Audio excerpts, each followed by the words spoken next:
Bonsoir, il est exactement 18h sur l'ensemble du réseau synchronisé de Sen Radio. Bienvenue à vous dans ce journal. Sud FM, l'info, c'est à la ici. une de l'actualité, Ousmane Sonko, le leader de PASTEF, face à la presse cet après-midi. Vous l'entendrez dès le début de ce journal avec notre reporter sur place, Amadou Moustapha Dia.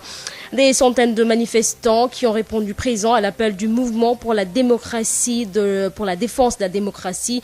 Une marche pacifique qui a dégénéré entre manifestants et forces de l'ordre. Pendant ce temps, dans plusieurs localités du pays, à Ziguinchor, aux Parcelles Assainies, c'est le retour au calme après les manifestations de ce matin pour la libération du leader de PASTEF, Ousmane Sonko, qui a d'ailleurs été inculpé pour viol et menaces de mort ce matin, est placé sous contrôle judiciaire. Une libération qui a provoqué l'euphorie de ses partisans venus le soutenir au palais de justice de Dakar. D'ailleurs, les députés de l'opposition ont déposé un recours à l'Assemblée nationale pour demander la suspension des poursuites contre leur collègue Ousmane Sonko. Une crise politico-sociale très profonde qui coïncide avec la journée internationale de la femme ce 8 mars.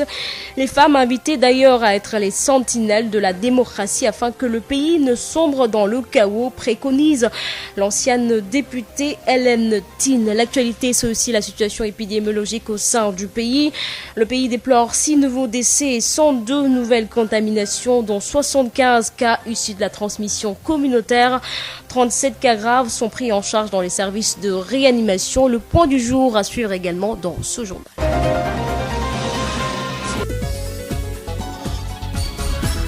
Aïssatou Gueiba. À la présentation, Papa Abdoulaye Dieye assure la mise en onde de ce journal. Merci de nous choisir pour vous informer. L'actualité que nous débutons avec le face-à-face du leader de PASTEF, Ousmane Sonko, qui fait face à la presse justement après sa libération, inculpé pour viol et menaces de mort. Il est placé sous contrôle judiciaire. Amadou Moustapha Dia, vous êtes en direct. Aïssatou Gueiba, bonsoir. Vous l'avez dit, donc la déclaration a été annoncée à 18h, mais comme vous le savez, donc à votre montre, il est 18h passé, mais Ousmane Sonko est encore chez lui. Actuellement, il est juste derrière la radio Sud FM à Sacré-Cœur Gorgui, avec donc quelques inconditionnels qui disent qu'ils vont l'accompagner jusqu'au donc siège de Kermado, au siège donc de PASTEF, qui se trouve donc sur la VDN. L'information donc, comme je le disais tantôt, c'est qu'il est annoncé donc un discours, un message donc d'Ousmane Sonko après donc avoir été libéré et donc mis sous contrôle judiciaire. Je le disais tantôt, on a eu la réaction de Ndiaye, le bras droit d'Ousmane Sonko, qui nous a dit qu'il se trouvait donc bien à l'intérieur de la maison, et qui donc était en train donc de préparer son discours, un discours donc très attendu après ce qui s'est passé, et que donc certainement il a répondu à quelques questions en Wolof, nous disant que la lutte continue, même si donc ils ont libéré Ousmane Sonko, le combat va continuer parce qu'en fait au-delà d'Ousmane Sonko, il y a d'autres personnes qui appellent des détenus politiques selon eux, qui sont encore dans la prison et qui doivent être libérés pour continuer donc ce combat-là. Nous parlons donc d'une minute à l'autre, Ousmane Sonko va s'adresser à la presse. Donc qu'est-ce qu'il va dire? Quels seront ses premiers mots?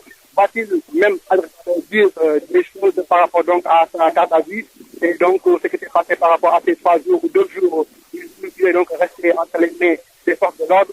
Va-t-il même se prononcer avant ou après le chef de l'État? Je vous rappelle donc que le président Macky Sall a annoncé qu'il va donc prendre la parole à 20h. Est-ce que Ousmane Sonko va-t-il parler à partir de 18h? Va-t-il le faire avant ou après le chef de l'État? En tous les cas, nous suivons cela pour les auditeurs de la radio CDFM de cette bagaille.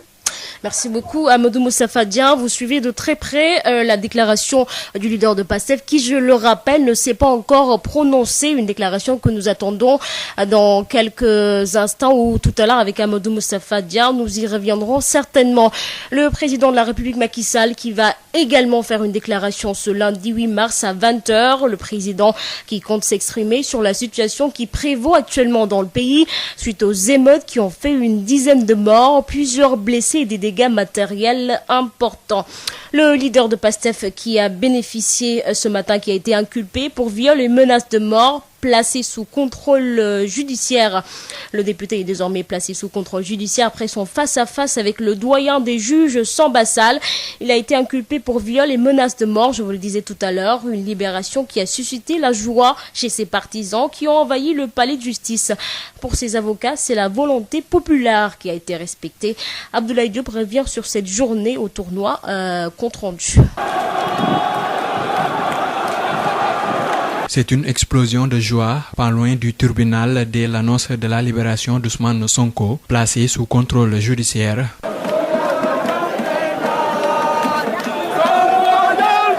Venus témoigner leur solidarité, militants et sympathisants montrent leur contentement. Des manifestants qui réclament la libération des autres personnes arrêtées. Ousmane Sonko gënul ñi fi nekk ñoo xamante dañ leen jàpp ci manifestation grâce à Ousmane Sonko la kon tey bu leen libéré wul di ngeen gànnaat encore comme ni massivement nag kon ñu ngi koy interpellé moom Macky Sall nu mu libéré Ousmane Sonko nii na libéré yeneen ndaw yi ñu fa nekk fii ba région yi yëpp. Le placement sous contrôle judiciaire montre que le complot a avorté, selon maître Ciré Clédor Ly, un des avocats. Et là, la liberté provisoire, figurez-vous, qu'il n'y a même pas de limitation dans la durée de la détention. Donc tout cela, en réalité, permet, d'avoir l'enseignement suivant, que le viol, que le complot a avorté. Deuxièmement, ils reconnaissent l'existence de ce complot. Les députés de l'opposition et des non-alignés également étaient venus apporter leur soutien à leurs collègues. Ils souhaitent la suspension des poursuites. On a posé un acte d'unité pour que l'Assemblée nationale puisse poser dans ses prérogatives une jurisprudence inédite pour suspendre les poursuites jusqu'au 30 juin. La libération du leader de PASTEF, les Patriotes, est perçue par beaucoup comme un pas vers la victoire. Le combat se poursuit, selon ses partisans. Abdoulaye Diop, Ousmane Sonko sous contrôle judiciaire, une étape vers l'apaisement selon le président fondateur d'Africa Jom Center. Pour Alioune Tine, cet apaisement doit être consolidé. Alioune Tine que nous écoutons au micro de Sen Radio. C'est une étape quand même importante dans l'apaisement vraiment d'une crise politique qui a été très très violente et qui a surpris tout le monde. Quand vous sortez à Dakar aujourd'hui, on a l'impression qu'on est en deuil. Tout est fermé, tout le monde a peur. Il est extrêmement important aujourd'hui que les leaders politiques, je dis bien de l'opposition comme du pouvoir, appellent à l'apaisement. Il faut consolider cette espèce de paix précaire que nous avons aujourd'hui et la consolider. Appelons effectivement le président de la République quand il va faire son discours, de faire en sorte que ça se consolide. Appeler l'opposition de manière à ce que, effectivement, quand nous avons un pas qui va dans le sens de l'apaisement, qui est un pas fait par les autorités publiques, il faut que les oppositions aussi, ou l'opposition, fassent un pas qui aille dans le sens, effectivement, de l'apaisement. C'est pour ça, effectivement, qu'il faut peut-être reconsidérer les mots d'ordre de manifestation qu'on est en train de faire. D'autant plus qu'il y a pas mal de gens incontrôlés et qu'il y a des morts. Il faut éviter que le sang sénégalais ne coule encore. Je pense que nous tous, nous devons faire vraiment preuve de responsabilité pour que le sang cesse de couler, que la violence s'arrête. Et ça, c'est une responsabilité et du pouvoir qui a fait un pas que nous saluons avec la libération de Ousmane Sonko. Et également aussi, il faut que l'opposition fasse un pas de manière effectivement à lever les mots d'ordre de manifestation pour éviter effectivement les dérives, les dérapages qu'on a vus ces derniers temps. Les députés de l'opposition ont déposé ce matin également auprès du président de l'Assemblée nationale, Moustapha Niasse, une résolution pour demander la suspension des poursuites contre Ousmane Sonko. Les parlementaires qui demandent à leurs collègues d'accepter de voter très rapidement cette résolution pour ramener la sérénité et la tranquillité dans le pays. Moustapha Guirassi, député de l'opposition, est avec Marie-Rosalie Diaye. Nous avons les moyens légaux de demander la suspension, le temps de finir une session, la suspension des poursuites contre un député.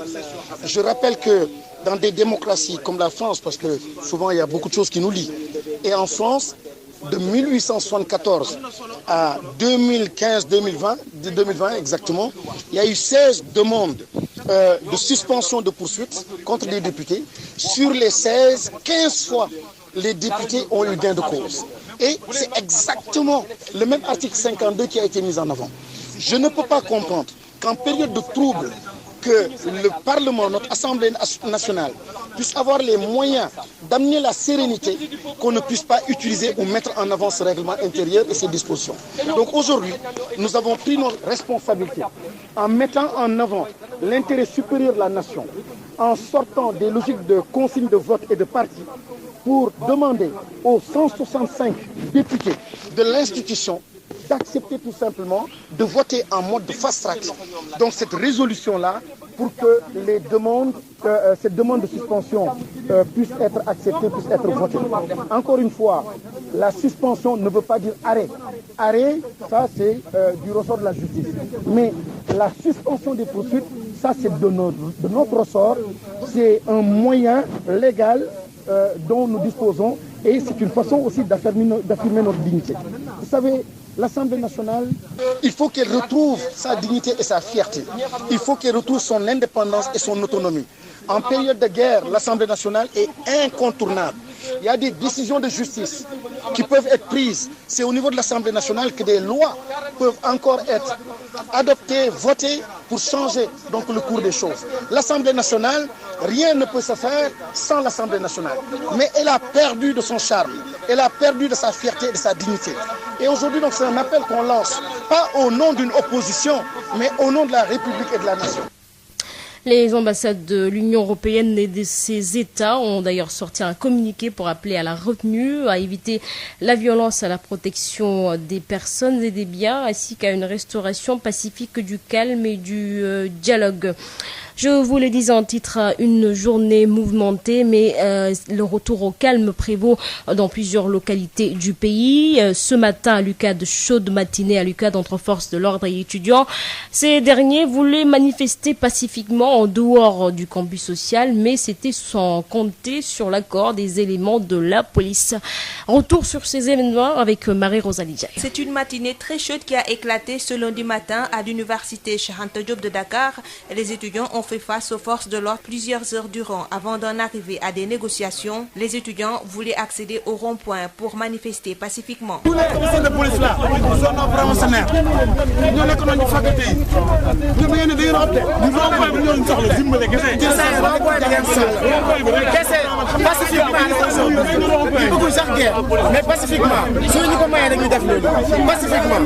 Une requête qui n'a pas été satisfaite, la police a dit niet.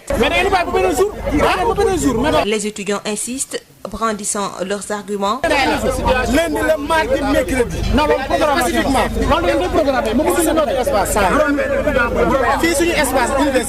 Pacifiquement, c'est la démocratie. Les nerfs tendus, les choses ont fini par se compliquer.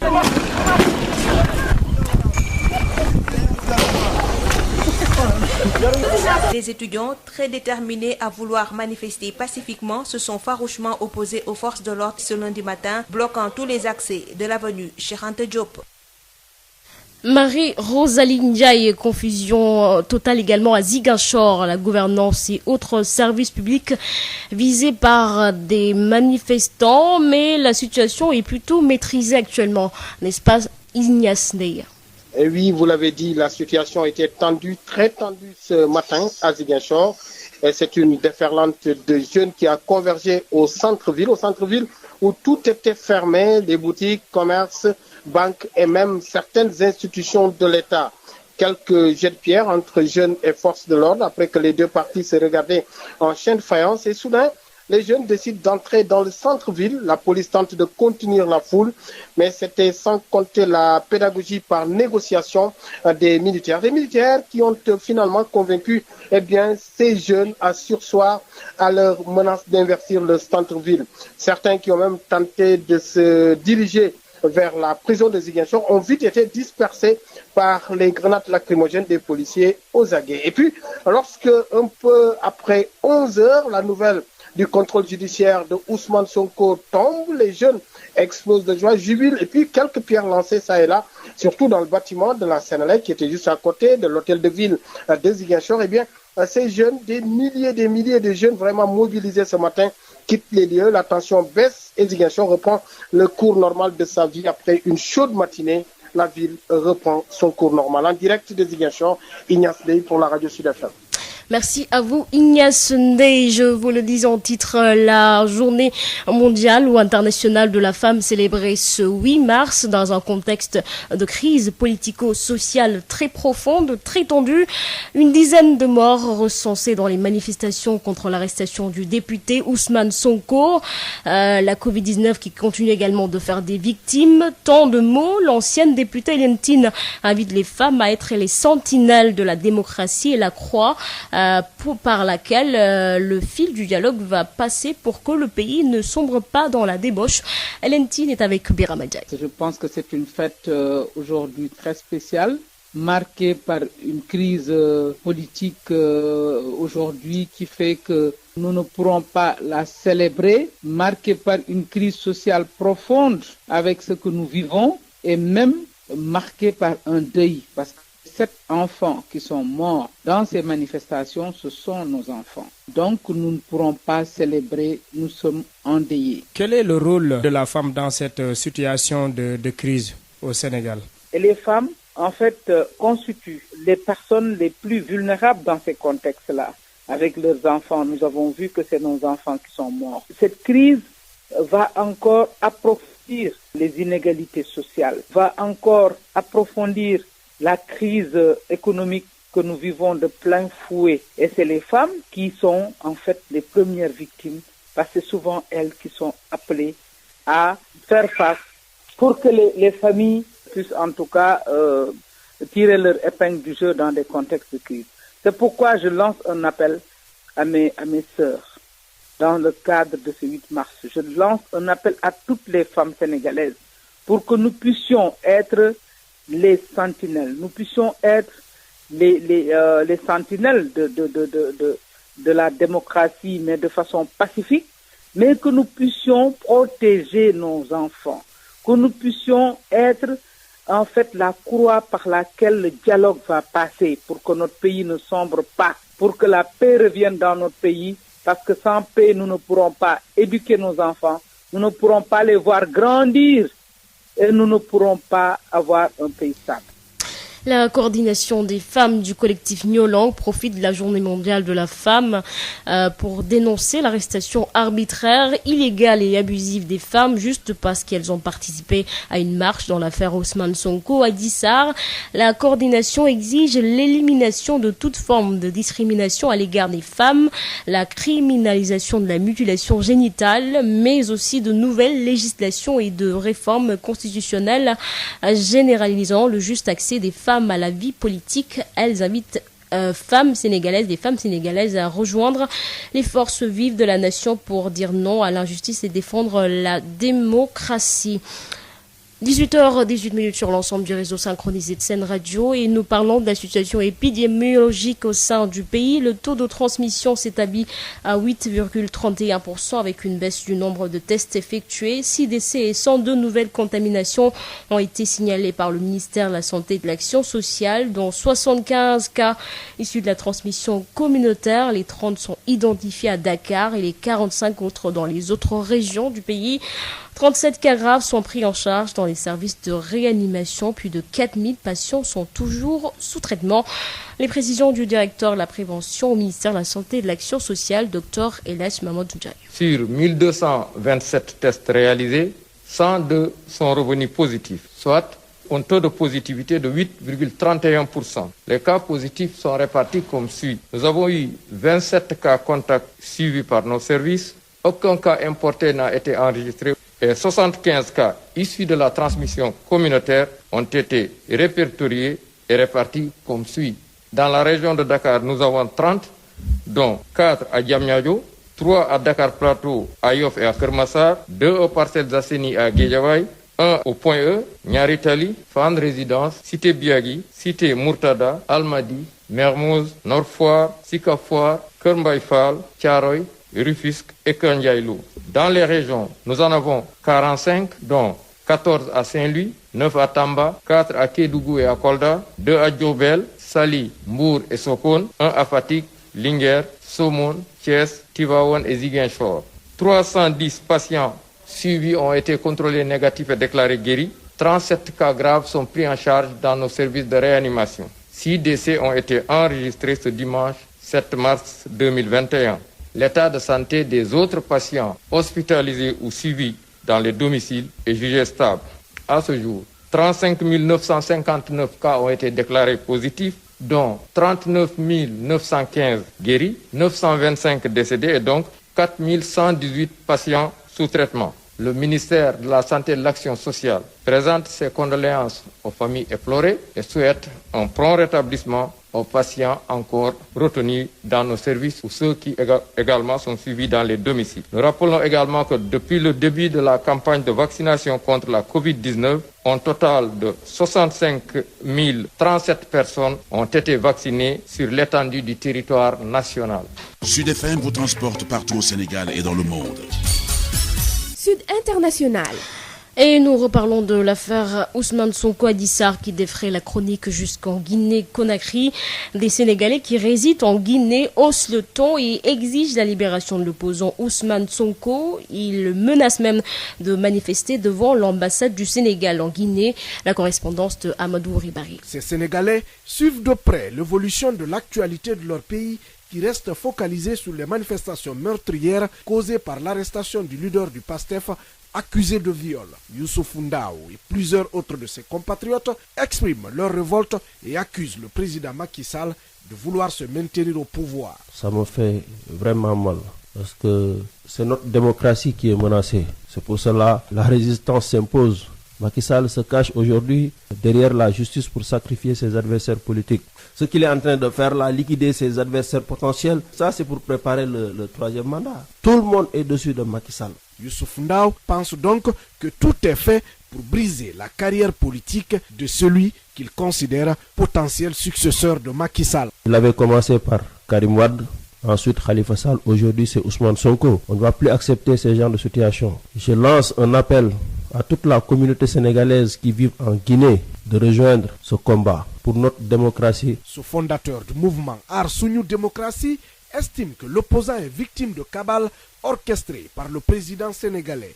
Youssouf Ndao et d'autres Sénégalais résidant en Guinée exigent la libération immédiate de Ousmane Sonko, sinon ils menacent de prendre d'assaut l'ambassade du Sénégal à Conakry. On doit se manifester en Guinée. C'est que la Guinée c'est un pays de droit. Je suis en train de regrouper tous les Sénégalais qui sont là, dans les prochains jours, Inch'Allah. Autorisés ou pas, ces Sénégalais vivant sur le sol guinéen annoncent qu'ils marcheront pour exprimer leur mécontentement face à ce qu'ils considèrent de coups fomentis contre l'opposant. Amadou Ribari, depuis Conakry, pour Sud FM. Amadou Ribari, direction la Côte d'Ivoire, où le secrétaire général de la présidence, ministre d'État Patrick Achi, est depuis ce lundi Premier ministre chef du gouvernement par intérim. Il a été nommé cet après-midi par le président Alassane Ouattara. Téné Ibrahim, ministre des Affaires présidentielles, est quant à lui nommé ministre de la Défense par intérim. Ces deux postes sont jusque-là cumulés par Ahmed Bakayoko, qui séjourne depuis quelques semaines en France pour des soins médicaux. On retrouve à Abidjan notre correspondant Justin Salé. Le président de la République, Alassane Ouattara, a signé ce lundi 8 mars 2021 deux décrets de nomination. Dans un communiqué signé du directeur de cabinet de la présidence, Fidel Sarasoro, Patrick Achi, le secrétaire général de la présidence ministre d'État, est nommé Premier ministre chef du gouvernement par intérim et Téné Ibrahim Di Photocopie, ministre des Affaires présidentielles, petit frère du président Alassane Ouattara, est nommé ministre de la Défense. Ces deux postes étaient auparavant occupés par Ahmed Bakayoko, interné depuis quelques semaines en France pour des soins médicaux. Ahmed Bakayoko a été nommé Premier ministre chef du gouvernement par Alassane Ouattara le 30 juillet dernier en remplacement d'Amadou Gon Coulibaly, décédé le 8 juillet 2020. Évacué d'urgence en France, le Premier ministre Ahmed Bakayoko y séjourne depuis le 18 février. Dans un communiqué de la présidence de la République datant du 5 mars dernier, l'on annonce le prolongement du séjour médical du Premier ministre ivoirien. Dans ce communiqué, il est indiqué clairement qu'au cours de son séjour, le président Alassane Ouattara a rendu visite au Premier ministre Ahmed Bakayoko, actuellement hospitalisé à Paris. Compte tenu de l'état de santé du Premier ministre, il a été recommandé une prolongation de son hospitalisation. Ce communiqué, ces deux nominations confortent la position de ceux qui jugent critique l'état de santé du chef du gouvernement ivoirien. Justin Assalé, Abidjan, pour Sud FM. Merci beaucoup Justin Assalé, 18h25 sur l'ensemble du réseau synchronisé de Sen Radio. Et nous accueillons la page économie avec Rapsaïd Emmanuel. La B6, Banque internationale pour le commerce et l'industrie du Sénégal. La B6, la banque d'un monde qui change, vous offre le journal de l'économie. Bonjour, dans la présente, nous recevons le vice-président de l'interprofession avicole du Sénégal et par ailleurs président de l'Union nationale des provendeurs, Claude Demba Diop, revient sur les tensions notées ces temps derniers sur le marché de l'aliment de bétail et sur les conséquences de la grippe aviaire et de la Covid-19 sur le secteur. Je voudrais juste préciser que tout est parti un peu de la fluctuation des matières premières au niveau mondial et ça depuis la fin de l'année 2020. Nous avons connu une hausse de plus de 25% sur le maïs, je dirais même 26%. Ensuite, nous avons connu une hausse de plus de 35% sur le tourteau de soja. Donc ce sont les matières premières principales qui entrent dans la formule des aliments volailles. Et localement, compte tenu un peu de ce qui s'est passé sur la filière arachidière, nous avons connu une hausse de plus de 60 000 francs par tonne sur le tourteau d'arachide. Alors à la lecture de ces différentes hausses, on s'est rendu compte que la moyenne tournait autour de 25%. Mais compte tenu un peu du contexte économique actuel, Covid, grippe aviaire et autres, nous avions pensé qu'il fallait qu'on intègre un peu ce volet social.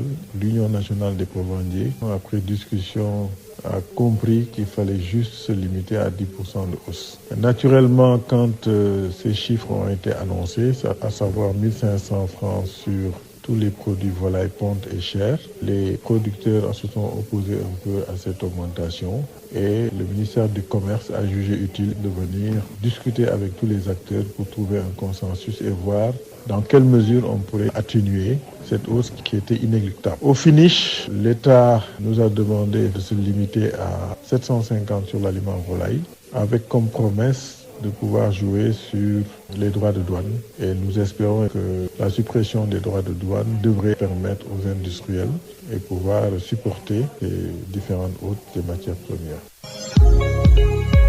La deuxième vague a été moins violente que la première, mais nous avons quand même constaté que jusqu'à ce jour, le secteur avicole est vachement touché parce que il y a une forte baisse de la consommation. Aujourd'hui, ces abattoirs, ils ont de gros soucis parce qu'il y a une baisse flagrante de la consommation liée d'abord au couvre-feu, à la crise qui touche le tourisme au Sénégal. En plus de la Covid, la grippe aviaire est venue installer un certain traumatisme qui a fait que même les pays limitrophes ont fermé les frontières au point que tous les produits avicoles sénégalais ne peuvent plus sortir du territoire. On espère seulement avec l'avènement du carême et les fêtes qui vont s'en suivre qu'il y aura une relance de l'activité. Et ça se sent d'ailleurs au niveau des mises en place, au niveau des différentes fermes. C'en est tout pour le journal de l'économie. Merci de votre fidélité. La B6, Banque internationale pour le commerce et l'industrie du Sénégal. La B6, la banque d'un monde qui change, vous a offert le journal de l'économie.